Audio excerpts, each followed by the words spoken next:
Welcome back to the Reset episode 62 with me, Sean Tucker. I have been experimenting and I invite you to try it too. For some of you may not realize that I kind of love to self-experiment. And if you're listening to this podcast, if you know me personally, you probably are someone who likes to experiment on themselves too. Recently, I've been getting to know that I have always had this tendency that I like to kind of eat and probably binge eat more towards the end of the day, especially when it comes to eating chocolate. Obviously, we've just got out of Easter. So, there's discounted chocolate at Coles and Woolworths right now, and probably every other supermarket that ever existed.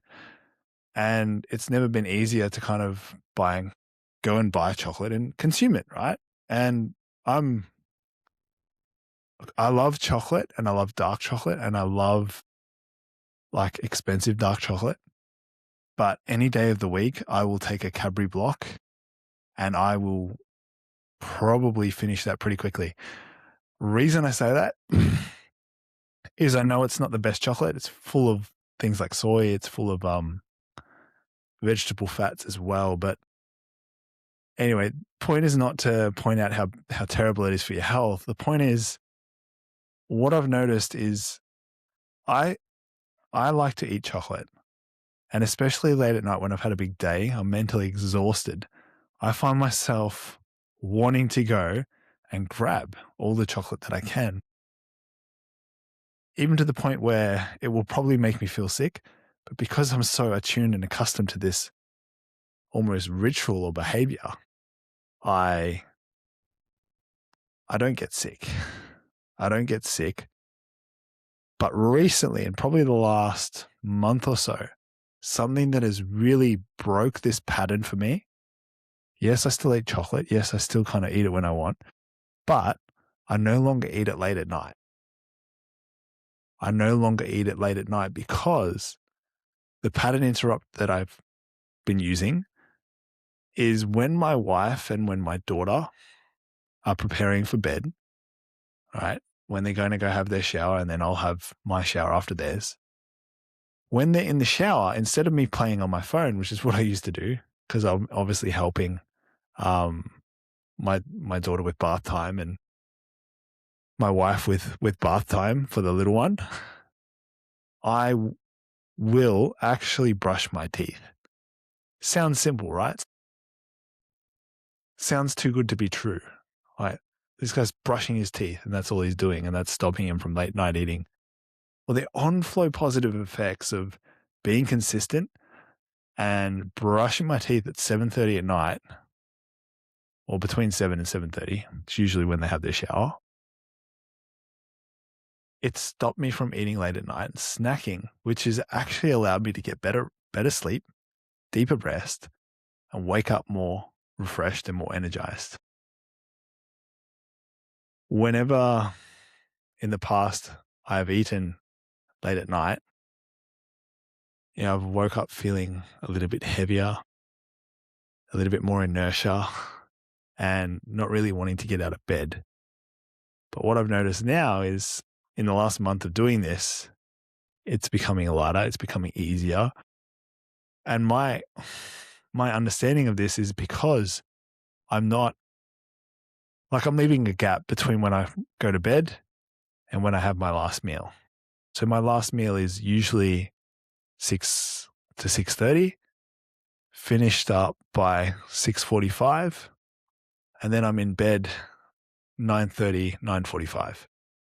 So that's a good 3-hour gap now that I've got, as opposed to what was happening before.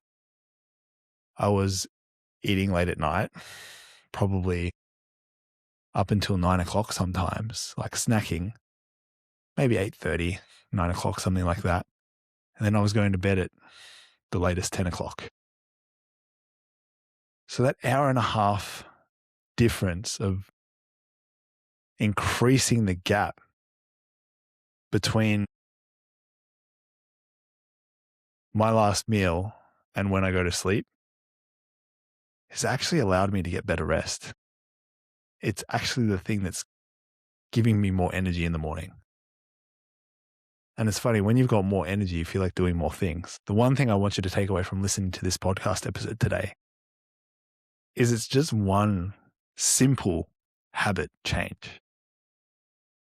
But it's the on-flow effect of that habit that can make all the difference. And so I'm just experimenting. I'm going to keep that habit. I'm going to keep it going because it has such a positive effect on my overall well-being. And I'm all about making yourself feel better, because then having good health is a natural consequence. I know my chocolate amount will naturally limit as I get more and more involved in the process of feeling better.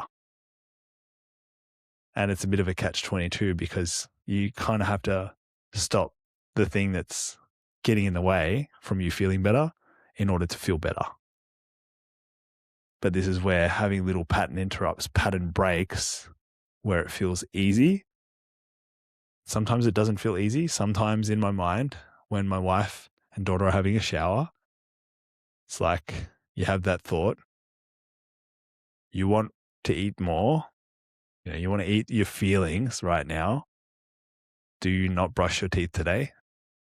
Or do you not brush your teeth right now and go down after you put your daughter to bed, and do you go down and eat more snacks? Or do you man up and you show up and you do that rep, you brush your teeth, and then you go down and do your work, as opposed to letting the feelings dictate how you act.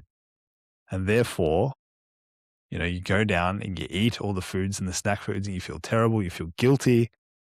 You go up, it disrupts your sleep, and then you wake up in the same cycle, feeling like crap. So which way do you want it? You can't have it always, but I guess the thing is, when you're in that moment and you're like, I really want to, you can let yourself, as long as you don't feel guilty, as long as you don't feel attached to, if I do this, I know I'm going to feel guilty. If that is the thing all right, that's the thing that you're going to create.